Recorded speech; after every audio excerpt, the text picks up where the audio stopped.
Tanaman gulma laut, ganggang laut, atau rumput laut merupakan salah satu sumber daya hayati yang terdapat di wilayah pesisir pantai dan laut. Rumput laut merupakan tumbuhan berklorofil dan digolongkan sebagai tanaman tingkat rendah yang tidak memiliki akar, batang, maupun daun sejati, melainkan hanya menyerupai batang atau biasa disebut dengan talus. Rumput laut memiliki berbagai macam jenis.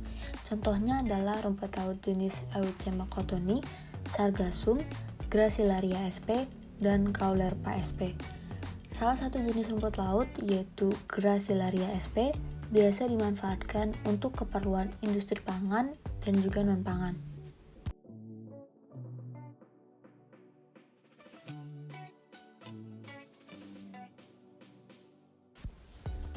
Rumput laut tumbuh di daerah perairan yang dangkal, dengan kondisi dasar perairan berpasir, sedikit lumpur, atau campuran keduanya.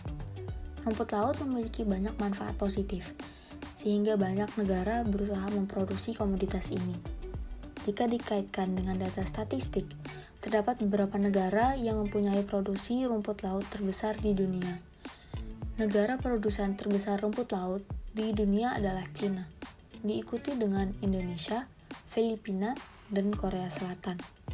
Sebagai negara produsen rumput laut kedua terbesar di dunia, wilayah persebaran rumput laut di Indonesia meliputi perairan pantai Kepulauan Riau, Selat Sunda, Kepulauan Seribu, dan Karimun Jawa.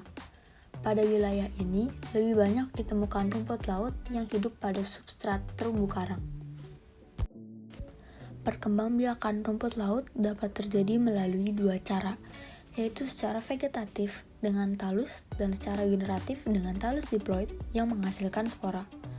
Perbanyakan secara vegetatif dikembangkan dengan cara setek, yaitu potongan talus yang kemudian tumbuh menjadi tanaman baru. Sementara, perbanyakan secara generatif dikembangkan melalui spora, baik alamiah maupun melalui budidaya. Pertemuan dua gamet membentuk zigot yang selanjutnya berkembang menjadi sporofit. Individu baru inilah yang mengeluarkan spora dan berkembang melalui pembelahan dalam sporogenesis menjadi gametofit.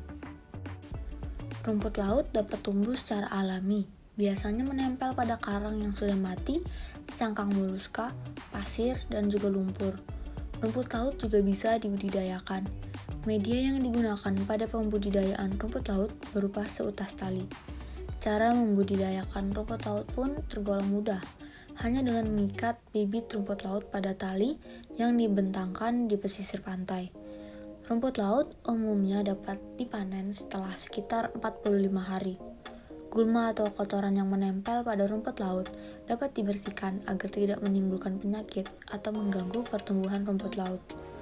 Rumput laut yang sudah panen dapat dikeringkan dengan cara digantung agar tidak tercampur dengan kotoran, contohnya debu dan pasir.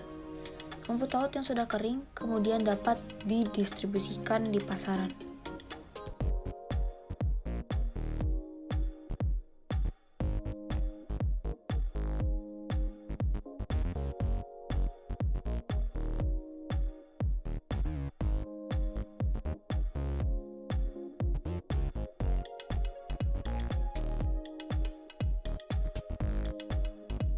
Rumput laut memiliki berbagai macam manfaat bagi kesehatan tubuh.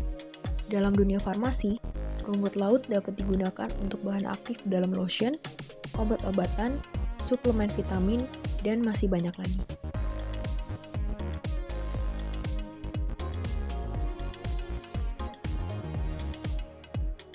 Pada lotion, inovasi pembuatan kosmetik berupa hand body lotion menggunakan campuran fase air dan fase minyak yang dipadukan dengan ekstrak rumput laut bermanfaat untuk melembabkan kulit.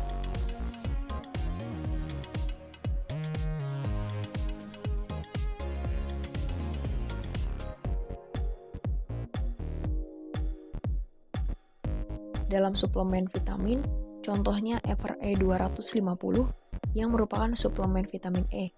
Rumput laut bermanfaat untuk antioksidan, memelihara kesehatan kulit, dan melindungi sel-sel tubuh dari kerusakan akibat radikal bebas.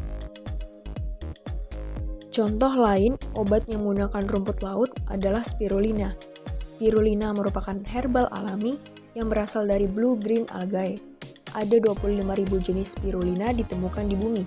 Spirulina bermanfaat untuk memperkuat kekebalan tubuh, menjaga kesehatan saluran pencernaan, meredakan gejala alergi, dan juga dapat digunakan sebagai masker wajah. Rumput laut sangat kaya akan mineral, antara lain magnesium, potasium, zat besi, dan seng yang mampu meluruhkan toksin dengan sangat baik serta sebagai antibiotik. Banyak sekali manfaat yang didapatkan dari rumput laut. Tidak hanya untuk dikonsumsi, tetapi juga bisa dijadikan sebagai bahan dalam industri farmasi, pertanian, tekstil, maupun food processing. Selain itu, rumput laut dimanfaatkan dalam mendukung tujuan konservasi, yaitu pelestarian sumber daya laut.